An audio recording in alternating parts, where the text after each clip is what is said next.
Welcome to Craving the Heat, where desire takes the lead and every story leaves you wanting more. Don't forget to like, subscribe, and share your thoughts in the comments and keep up with our latest naughty stories. I didn't set out to become her. The woman who checks her phone in the middle of the night for messages she hopes aren't there. The one who memorizes lies, adjusts timelines, deletes evidence. I didn't plan for it, and yet I let it happen. Again and again, my name is Camille. I've been married to Jordan for 6 years. He's good, decent, stable, the kind of man who folds laundry without being asked and kisses your forehead when you're too tired to speak. The kind of man who makes you dinner on Thursdays just because he loves me in the way people say you're supposed to want. But somewhere along the line, his love stopped reaching my bones. It wasn't loud. There were no big fights, no betrayals, no slammed doors or drawn-out silences. Just the slow erosion of urgency, the death of spontaneity. He stopped seeing me and I stopped trying to be seen. We were polite, we were safe. We were roommates wearing wedding rings. Then there was Ezra. He wasn't supposed to be anything. Just a coworker, a smug, too smart for his own good consultant with an annoying habit of remembering things I said offhand. Like how I took my coffee or that I hated fluorescent lighting. He noticed everything. The chipped nail polish. The way I winced when I sat down too fast. The edge in my voice when I said I was fine. We flirted with the kind of carelessness that comes from not needing it, until one night we did. I told myself it would be once. A single night to feel something sharp and electric, just to remind myself I wasn't numb. But the thing about waking up to adrenaline is that you forget how badly you need sleep. I craved him, and not just his hands. I craved the way he looked at me like I was chaos in a beautiful dress. Every time we met, it was different.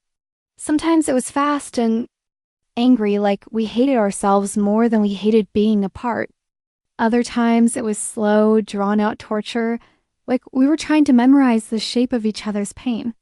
He was rough when I needed punishment. He was gentle when I couldn't handle softness. Every position hurt differently, but I still asked for it again. I lied to Jordan, daily. Masterfully, I became fluent in omission. I'd come home with sore thighs and bite marks hidden beneath silk blouses, then cook dinner like nothing happened. I could barely look at him when he talked about wanting to start a family. The guilt would bloom for a second, then wilt beneath the heat of the next message from Ezra. Asterisk, hotel, 8 p.m. Don't wear anything under. Asterisk, it wasn't love. Not with Ezra. It was war. And I kept showing up for battle. He never asked about. Jordan and I never talked about feelings. That was our unspoken contract. Ruin without responsibility. But nothing stays hidden forever. One evening, I left my phone unlocked. Jordan saw a text. Just one. He didn't say anything that night, didn't scream. He just sat on the edge of the bed, clutching his own silence like it was the only thing keeping him upright. The next morning, he was gone. I stood in the kitchen, holding my wedding ring in my hand like a question I didn't want answered. Ezra texted that night. I didn't reply. He called. I let it ring. The silence was louder now. Days passed, then weeks. Jordan didn't come back. Ezra didn't stop trying. And me? I stared at the ceiling a lot, replayed everything, wondered what it said about me that I missed both of them for completely different reasons, the comfort and the chaos. I wish I could tell you I learned something noble, that I walked away stronger, wiser, changed. But the truth? Sometimes, late at night, I still think about the way Ezra's hands fit around my throat like they knew what I needed better than I did. I think about how the pain had a purpose when I was with him. How being broken felt like being alive. And even now, even knowing how it all ended, I still want it again. That's the part that haunts me the most. The apartment felt colder. Without Jordan in it, not in temperature, in energy. He had always filled space without even trying, just by being consistent, reliable, steady. Now everything echoed. His coffee mug sat on the counter like it didn't know where to go. His smell had already faded from the sheets, replaced by detergent and guilt. I tried to function. Went to work. Smiled, took meetings. Nodded in all. The right places. But inside, I was unraveling thread by thread and no one noticed. Or maybe they did, but it's easy to ignore a woman who's mastered pretending she's fine. Women like me don't cry at desks or scream in elevators. We bleed slowly, quietly. Ezra didn't stop. He started showing up at places we used to.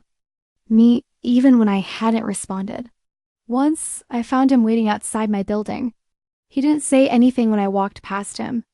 Just followed with his eyes, like he could still feel the weight of me on his skin. I didn't invite him up that night. But the ache followed me to bed, hot and maddening. I touched myself and hated myself for it. I cried after, not because I missed him, but because I missed the part of me that once believed. I'd never become this version. My friends noticed I was off.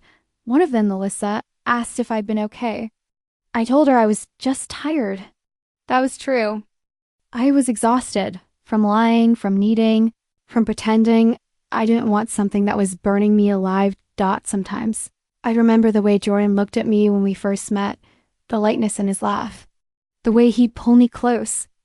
In public, like he was proud I was his. He used to whisper dreams to me in bed, a little house with a garden, 2 kids, a dog. I used to believe in those dreams too. Now I couldn't even remember the last time I looked in the mirror and recognized myself, but desire doesn't care about your regrets. It doesn't care about your marriage, your vows, your aching heart. It doesn't even care if you hate it. It just wants to be fed. So one night I caved again. I called Ezra. He didn't ask questions. He just told me the room number. I went. The moment the door opened, everything inside me twisted. Shame, hunger, defiance. He looked at me like nothing had changed. Like I was still his favorite kind of disaster. We didn't talk much. We never needed words. Just bruises and skin and everything we never admitted out loud. When it was over, I lay there, staring at the ceiling, the silence pressing in from all sides. Ezra rolled over, lit a cigarette, and said, "You'll never really leave me." I wanted to slap him. I wanted to agree. I wanted to disappear. Instead, I got dressed in silence and walked out without looking back. But he was right. Not in the literal sense. I didn't see him again after that. I blocked him. Quit my job. Tried to rebuild. But he lived in me. In the way I flinched when someone got too close. In the shame I tasted every time someone said my name with too much warmth. Jordan never came home. He sent divorce papers in the mail. Clean, professional, distant. There was no letter, no message. Just a legal reminder that love has limits. I signed them. I didn't fight. I didn't explain. What was I going to say? That I missed him while I was on my knees for someone else? That I traded his loyalty for a flash of lust because I didn't know how to ask for more? There are no right words for betrayal, only silence and aftermath. Months passed. I started therapy. Not the kind where you lie and smile, the real kind. The ugly, gut-wrenching kind that makes you sit with yourself until the mask falls off. I told her everything. Every twisted piece. Every memory I still replay when I'm alone. And one day, I said it out loud, the thing that had haunted me most. Every position hurt differently, but I still asked for it again. My therapist looked at me, not with judgment, but with quiet understanding. Maybe, she said, because the pain was the only thing that made you feel. I broke down for the first time in years, and that's when healing really started. Not with forgiveness from Jordan, not with forgetting Ezra, but with finally looking at myself and seeing the wreckage for what it was, a woman who didn't know how to say, "I'm empty. I'm scared. I'm lost." So she screamed it with her body instead. Some days I would catch myself staring at strangers in cafes or bookstores, couples laughing over shared coffees, fingers interlaced under tables. Brushing knees like gravity kept pulling them back together. I wondered if they were happy, or just knew it's easy to mistake newness for passion. That's what I've learned. The beginning always feels sacred. You confuse excitement for intimacy. You think craving is love. But craving is just the ghost of something missing. I kept going to therapy. Every Tuesday at 3 p.m., like confession. For the godless, we talk less about Ezra and more about me. The me before the affair. The me who used to dream, write poetry in her journal, dance alone in the living room just because the song felt like freedom. I couldn't remember the last time I felt that version of myself. The version that existed for reasons beyond being wanted by someone else. Ezra made me feel like I mattered. Like I was dangerous. Like I could set something on fire and watch. It burned just to see the light, but fire doesn't love you back. It just consumes. Jordan loved me. Genuinely. But I didn't know how to hold gentle things. I broke him without ever raising my voice. A year passed. The divorce was finalized. My name was no longer legally tethered to his. I moved to a smaller place, far from the neighborhood we used to live in. The kind of apartment where you can hear your neighbor's footsteps at night and the water pressure. It's never quite right, but it was mine. I started writing again, not polished pieces, just scattered thoughts. Little shards of clarity scratched into notebooks at 2 a.m., things like, there are aches you don't get over, you just learn to carry them more elegantly. Or, he said he loved the way I tasted. I didn't tell him it was bitterness.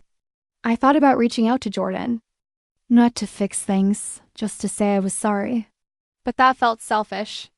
Like handing someone a bandage long after you've left them bleeding. So I stayed silent. One day I ran into Melissa again at a bookstore. She didn't judge. She just hugged me a little too long and said, "You're looking more like you." That made me cry in the bathroom 20 minutes later. I wasn't healed. Healing isn't a line you cross. It's a loop you circle over and over. Some mornings, I woke up with peace in my lungs. Other nights, I still imagined Ezra's hands and hated myself for it. But slowly, I was rebuilding trust, not with anyone else, with myself, trusting that I could be alone and not empty, trusting that desire didn't have to be destructive, trusting that love, real love, doesn't just take, it gives you back to yourself. There was no neat ending. No grand redemption arc, just small, quiet progress, new habits, new truths. I still think about what I did, who I became. But I don't hate her anymore. She was in pain. She didn't know how to ask for help. She mistook being needed for being loved, and she learned the hardest way possible that not all hunger deserves to be fed. Now, when I feel that ache again, that slow, familiar burn in my gut, I don't chase it blindly. I sit with it. I ask it questions. And sometimes, when the craving gets loud enough to scream, I whisper back, "Not this time." Months passed in this new rhythm of quiet reflection and self-confrontation.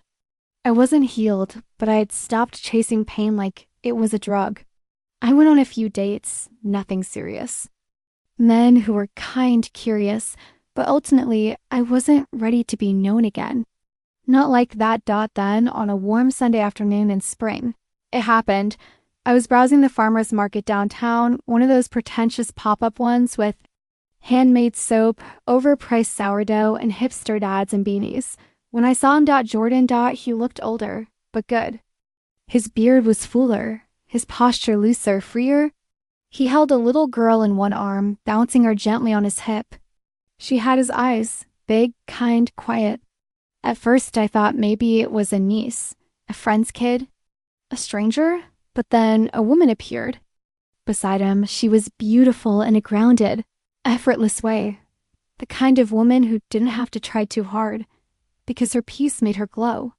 She handed him a jar of honey and kissed his shoulder like they'd done it 1,000 times before, and he smiled, not just at her. At all of it. His life. And I froze. Not out of jealousy, I expected that. The twist was that I felt proud, not shattered, not replaced, not bitter. Proud that someone I had broken could find a version of happiness that looked whole. But then came the real twist. As I turned to leave, trying not to make a scene, I heard my name. Not Camille. My full name. My maiden name. Camille Torres. I turned. It wasn't Jordan who had said it. It was the woman. She was holding a jar of honey, brows furrowed in gentle recognition. We went to university together, didn't we? Creative writing class? My stomach sank. I remembered her now. Barely a quiet girl. Sat in the back. Wrote haunting stories. Always left before anyone else. She extended her hand like she hadn't. Just knocked the breath out of my body. I'm Elise. Elise Monroe, well, Elise Carter now. Carter, Jordan's last name, she was his wife. Not girlfriend. Not a rebound. Wife, and they had a daughter. I did my best to smile. To nod. To play. Along, I pretended the air wasn't being vacuumed from my lungs. I said it was nice seeing her again. That she looked happy. That her daughter was beautiful. She thanked me. She had no idea who I'd been to her husband. No idea I was the reason their relationship even existed, because I tore mine apart first when I finally turned away. Jordan looked up. Our eyes met and in that single second, that breathless, suspended moment, I saw it all. Recognition, regret, relief. He didn't smile. He didn't frown. He just nodded. Like he was silently saying, "We both know what happened." And we both survived it. I left the market trembling. But here's the twist within. The twist. I wasn't destroyed. I was free. Because for the first time in what felt like years, I realized the story had ended and I didn't have to keep rewriting it in my head. He had moved on, and so had I, not to someone else. But back to myself. Ezra was a ghost. Jordan was a memory. And I was finally real again. That night, I opened my journal and wrote, "Sometimes the punishment isn't losing them. It's seeing them happy without you and realizing you deserved it." Then I closed the notebook, turned off the light, and for the first time in a long, long time, I slept without dreaming of either of them. After that encounter at the market, I avoided downtown for weeks. Not because I was afraid to see Jordan again. That ship had long sailed, but because I didn't want to risk seeing my old self reflected in anything familiar. Seeing him happy, loved, and at peace had been less of a wound and more of a mirror, and it made me ask, what now? Not just who would love me next, but who would I become next? I didn't rush to answer that. Instead, I let myself slow down, walked more, read books without highlighting anything, ate alone in restaurants without touching my phone. I let quiet be a kind of ceremony. And somewhere in that stillness, I found my way back to my first love, writing, not just journal entries. Real writing, stories, fiction, emotion dressed as characters. I started going to an open mic night at a little bar tucked between a laundromat and a psychic shop. On the first night, I read a piece called "A Woman Who Knows Too Much About Wanting." It wasn't about me, not directly. But it was, after I finished. The room was silent for half a beat too long. Then came the clapping, slow, genuine. A man approached me after, not in a flirty way, just warm. He introduced himself as Nico. He ran the event. Said my words landed like bruises. I laughed. That's the most accurate thing anyone's ever said to me.